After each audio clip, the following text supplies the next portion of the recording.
Hello, Pre-Calc Honors students. Mrs. Myers here again today. This time you are seeing, you can be watching a video on finding the zeros of rational functions. I wish I was able to teach this to you live today, but it's just not working out. And hopefully Monday things go back to, well, I'd say normal, although it's our new normal. But anyways, hopefully Monday we're back in the building and I will be able to teach you from my classroom because at least I know I can do that and that works out. All right, so here's the thing about zeros of a rational function. Hopefully we know that those zeros are the x values that make the function equal to 0, which basically means the y value. Now, when is it that we would have an x value corresponding with a y value of 0? Is it would be for the x-intercepts of the graph, right? So let's think about an actual rational function, like f of x equals 3x squared plus 2x minus 5 over x squared plus 1. Okay. So again, we're only focusing on zeros of this rational function. Okay, there's lots of other things to talk about with respect to this rational function, but we're only doing a video today on zeros. Your assignment tonight is only going to be on finding zeros, okay? So we've got to think, all right, what x values will make the y value equal to 0? So when is it that a fraction equals a value of 0, right? When is it that division, because that's what a fraction is, it's really division, when is it that division will equal 0? Well, hopefully everyone knows that's when you divide into 0, okay? Which basically means that you are going to have the numerator of your fraction be equal to 0, right? Because the numerator is what you're dividing into. So if we write this off to the side of our paper, okay, so we want to find out when does the numerator equal 0. We're basically looking for 3x squared plus 2x minus 5 to equal 0. Now, what do we do to find those values of x? Well, we just factor it and set the factors equal to 0. So this is fairly easy factoring here. All right, 3x squared, okay, 3 being a prime number, means that this first two spots have to multiply to be 3x squared, and it's only 3x and x. That's it. 5, okay, that constant, that's what these two spots have to multiply to be, and 5 being prime means it's only 5 and 1. Multiply to be negative, right? 1 positive, 1 negative. So how do you know which one works? Well, we got to get this positive 2x term when we do these other products here and here. So that would have to mean that this is a 5 and this is a 1. This would have to be the positive, this would have to be the negative, because then this would be positive 5x's, this would be negative 3x's, and that would combine to be positive 2x's.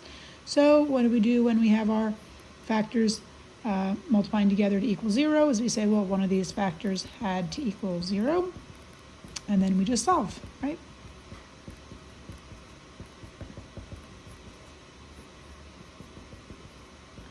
And of course, you don't need to show all the little nitty-gritty solving steps, but there you go, okay?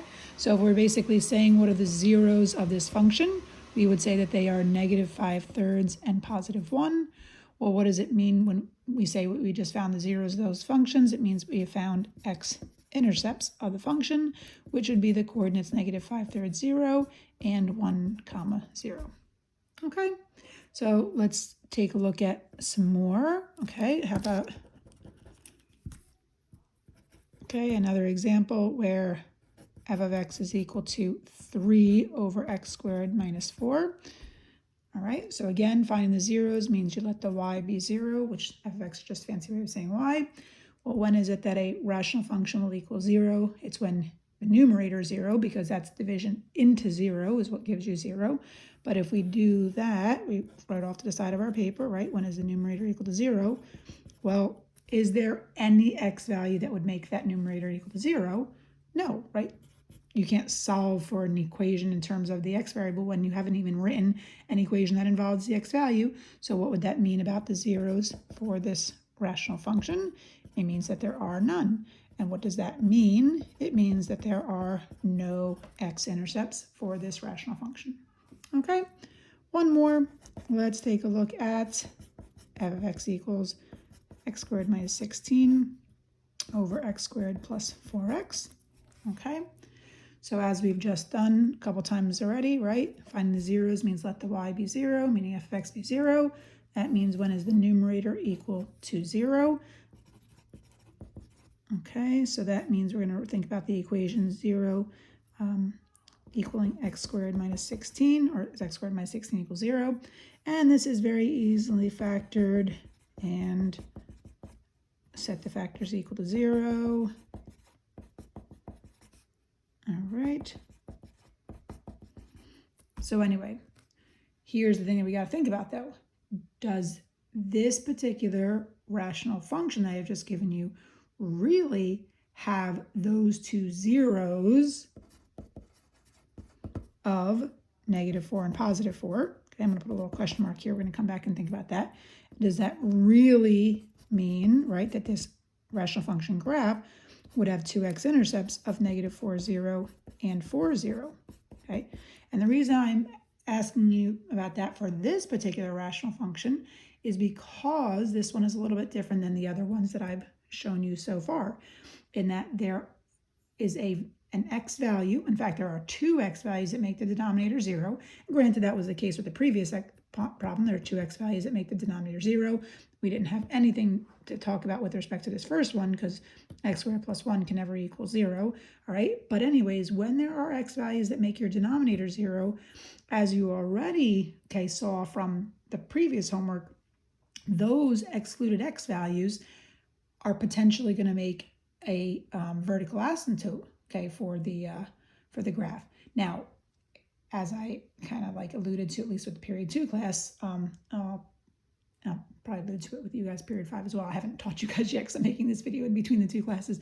But anyway, it's not 100% that every excluded x value of the rational function will make a vertical asymptote. There's something else that could happen for this graph.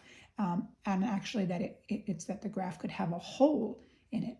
So how are we going to know the difference between an excluded x value making a vertical asymptote and an excluded x value making a hole? Well, it kind of ties into how do we know that these x values in the numerator really make zeros for the function, really give us x-intercepts for the graph.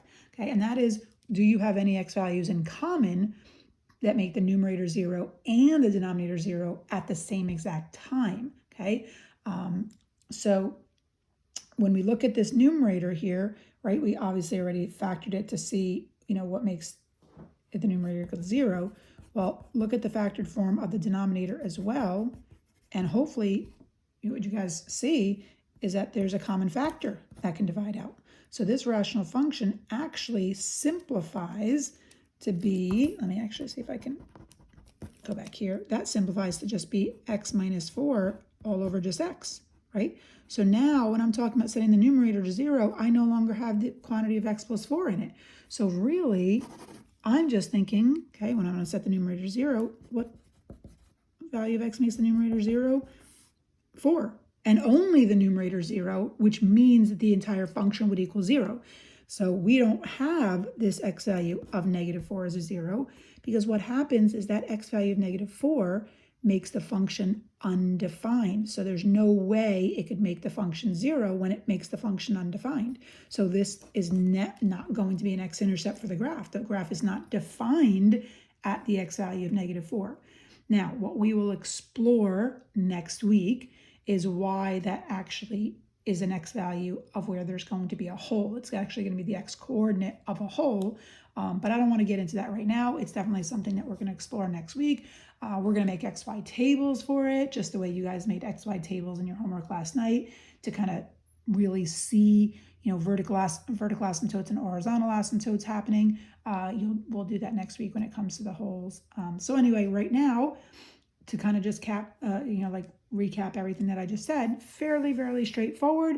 To find the zeros of the function, it's really just what makes the y 0, which really is what makes the numerator equal to 0. But you want to make sure that it is not an x value, that it is an excluded x value, because then you cannot refer to that x value that makes the numerator 0, but also makes the denominator 0 as a 0 of the function. It's not going to be an x-intercept. So you always want to simplify your rational function before you find the zeros. As long as you simplify your rational function first, then you're going to be good to go.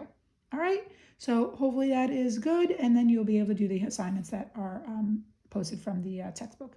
All right, be well, everyone. Have a great weekend. See you on Monday.